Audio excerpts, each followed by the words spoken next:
Grand Inquisitor Velith, Sorn, stood over the shattered remains of her own war court, ash still drifting from the collapsed ceiling, and stared at the single, unmoving figure standing in the wreckage, a human soldier in scorched gray armor, not gloating, not even breathing hard, simply waiting, patient as stone, while behind him the bodies of the Kesh Reformation's entire judgment guard lay scattered like discarded toys.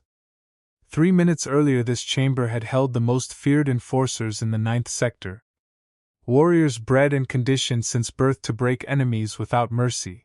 And now they were gone, and the human hadn't even drawn the weapon strapped across his back. And Velith, who had sentenced 400 worlds to submission without ever once feeling fear, felt it now, cold and absolute, crawling up her spine as the soldier finally spoke, his voice quiet, almost gentle. You were going to execute a colony of 6,000 civilians tomorrow morning for refusing to kneel.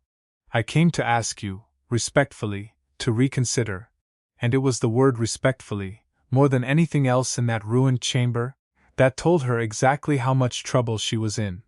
But none of this had begun that way. It had begun 11 days earlier, in the gleaming orbital court of the Kesh Reformation, where the Reformation's ruling council of verdicts had first received word of a human colony ship straying into contested space near the mining world of Ashvedra, a modest vessel called the Wanderhome, carrying 8,000 settlers fleeing a dying agricultural world, unarmed, unaligned, and by every Kesh legal definition, trespassing on sovereign territory. The Kesh Reformation had built its entire civilization around the doctrine of absolute judgment, a belief system in which every world, every people, and every individual existed to be measured, ranked, and either elevated or dismantled according to strict cosmic law. And to the Council, humanity was simply an unranked variable, a people with no treaties, no submissions, no recorded verdicts in the Reformation's 12,000-year archive, which made them,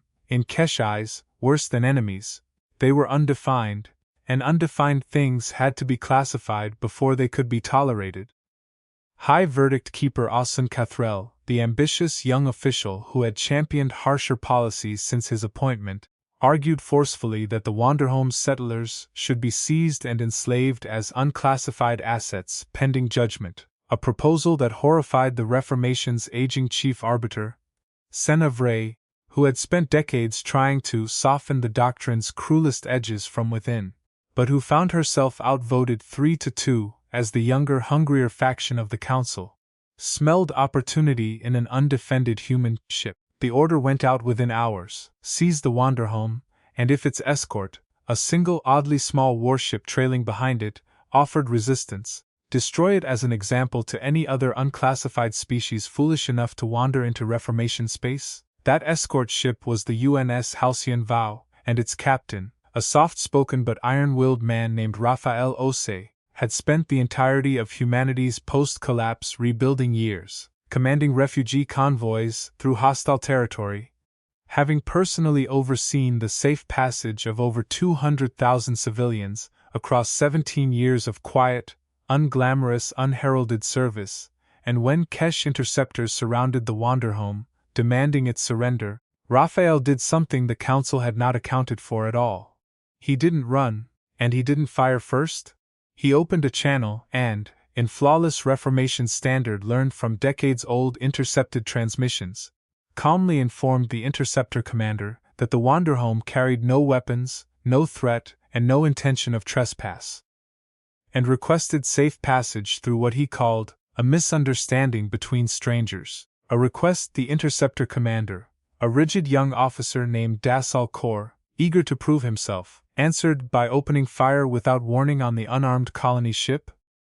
That was the mistake that changed everything, because the Halcyon Vow's point defense grid, a modest, unassuming system the Kesh scanners had dismissed as decorative, intercepted every single incoming shot with a precision that stunned Kesh sensor crews watching from 3 systems away. And then, rather than retaliating with equal force, Raphael's ship simply disabled Kor's 3 interceptors one by one, stripping their weapons systems dead without breaching a single hull, and let them drift, humiliated but alive, back toward Reformation's space carrying a message. We do not want war. but we will not let you harm people who have done nothing to earn your judgment. When that message reached the Council of Verdicts, Ossun Cathrall exploded in fury, calling it proof of human arrogance, insisting the Reformation dispatch its full judgment fleet to make an example that no undefined species would ever forget. And this time, worn down by years of Ossun's rising influence, even Chief Arbiter Vray could not stop the vote.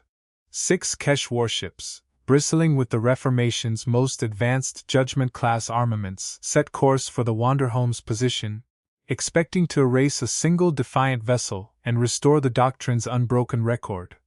But no one expected what happened next, because when the judgment fleet arrived, the Halcyon Vow was waiting for them, not in retreat, not cowering behind the colony ship, but positioned directly between the fleet and the Wanderhome, alone, its captain broadcasting one final warning that Kesh historians would later transcribe word for word. I have spent my whole career keeping frightened people alive. I am not going to stop today. And when the Judgment Fleet opened fire in overwhelming, coordinated barrage, expecting annihilation, the Halcyon Vow's hull shimmered with a defense architecture unlike anything Reformation science had ever catalogued, a layered kinetic dispersal field developed during humanity's brutal post-collapse conflicts when isolated colony fleets had needed a way to protect civilian convoys against pirates with far greater firepower. And one by one, across 11 minutes of relentless bombardment, every Kesh warship's offensive systems failed not from external damage but from an elegant, almost surgical countermeasure that traced their own weapon targeting arrays back through the firing solution and gently, methodically, shut them down from within. The truth stunned the entire Reformation when full sensor logs were finally reviewed. Rafael Osei's ship hadn't destroyed a single vessel, hadn't killed a single Kesh crew member, had instead spent 11 minutes very deliberately proving that it could have obliterated the entire fleet, and chosen, again and again, not to. A restraint so total and so devastating in its implication, that Ossun Cathrall, watching the tactical feed from Reformation Prime, went pale and silent for the first time in his political career. Chief Arbiter Vray, watching the same feed, felt something entirely different from her rival. Not humiliation, but a strange disorienting hope, because if an undefined species could hold that much power in restraint, then perhaps the Reformation's entire 12,000-year doctrine of ranking worlds, by how thoroughly they could be dominated, had been built on a foundation far more fragile than anyone had ever dared question. 3 days after the disastrous engagement, with the 6-ship Judgment Fleet drifting powerless, and its crews rescued only through humiliating cooperation with the very human vessel that had disarmed them, the Council of Verdicts convened in an emergency session that nearly tore the Reformation apart, Ossun Cathrall demanding immediate, overwhelming retaliation to salvage Kesh credibility before news of the defeat spread to rival powers, while Vray, sensing her moment after years of quiet patient resistance, finally spoke the words she had swallowed for over a decade. We built our entire civilization on the idea that strength gives us the right to judge everyone weaker than ourselves. That ship just proved it was strong enough to erase us, and chose mercy instead. If that doesn't force us to question everything we've built, nothing ever will. And for the first time in Reformation history, a majority of the Council, shaken, uncertain, but no longer blindly certain of their own superiority, voted to suspend the Judgment Fleet's retaliation order, and instead authorized direct contact with the human colony ship's escort, a decision that sent Ossun Cathrall into a fury so complete that he made a catastrophic, unauthorized choice of his own, dispatching a private Judgment Guard strike team, loyal to him personally rather than the Council, with orders to seize the Wanderhome civilians and execute its escort captain before diplomacy could rob the Reformation of what he considered rightful vengeance. This was the mistake that led to the ruined war court where Velith Sorn, the Grand Inquisitor tasked with overseeing Ossun's rogue operation from a Reformation outpost near Ashvedra,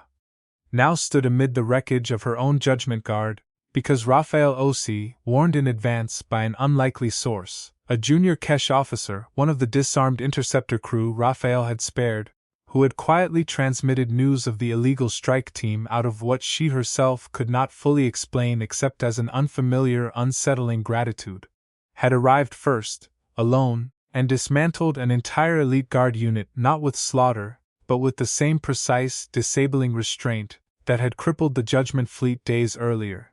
leaving every Kesh soldier alive, disarmed, and utterly humbled on the floor around him. You were going to execute a colony of 6,000 civilians tomorrow morning for refusing to kneel.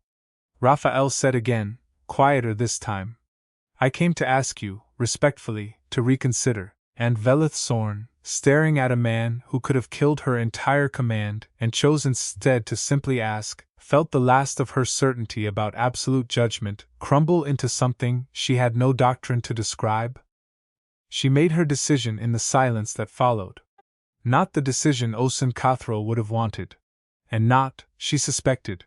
one that would save her career, but the only decision she found she could live with. She rescinded the execution order, freed the colony of Ashvedra's threatened civilians, and formally reported Ossun's unauthorized strike team directly to Chief Arbiter Vray, an act of institutional betrayal that would end Ossun's political career within the week, and begin, quietly and unglamorously, the long process of dismantling the Reformation's oldest and cruelest assumptions. When word reached the Council that the Grand Inquisitor herself had chosen mercy over doctrine, chosen to believe an unarmed human's warning over her own rogue superior's orders, something shifted permanently in the balance of the Ninth Sector, and within the month the Reformation had opened its first formal diplomatic channel, not just with humanity,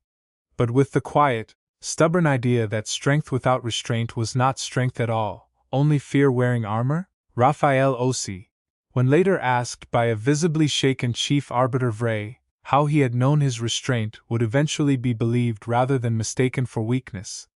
only shook his head slowly and said, I didn't know it would work. I just knew that if I answered cruelty with more cruelty, nothing would ever change, and I'd rather lose everything trying to prove that than win by becoming exactly what I was trying to stop. And it was that single unassuming answer, repeated for generations afterward, across 100 worlds that had once measured their worth in conquest,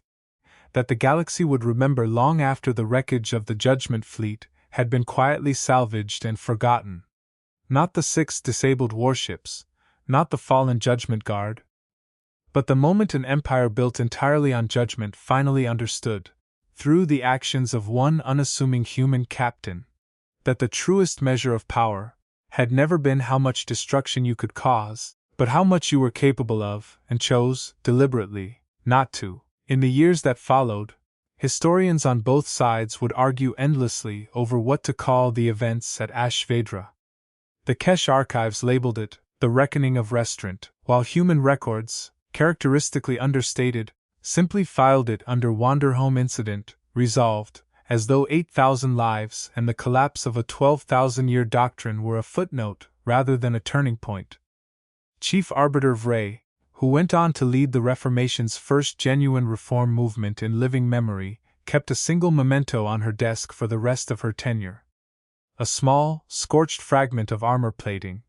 recovered from her own ruined war court, a reminder, she told visitors, that the worst mistake a civilization could make was assuming strength and cruelty were the same language. Velith Sorn, stripped of her Inquisitor title but never prosecuted, chose to remain on Ashvedra itself, working quietly alongside the colonists she had once been ordered to execute, an act of penance no one had demanded of her but one she felt, for the first time in her life, entirely certain about. Ossun Cathrell disappeared from public record within 2 years, his name being afterward, mostly as a warning to ambitious young officials about the cost of mistaking cruelty for conviction.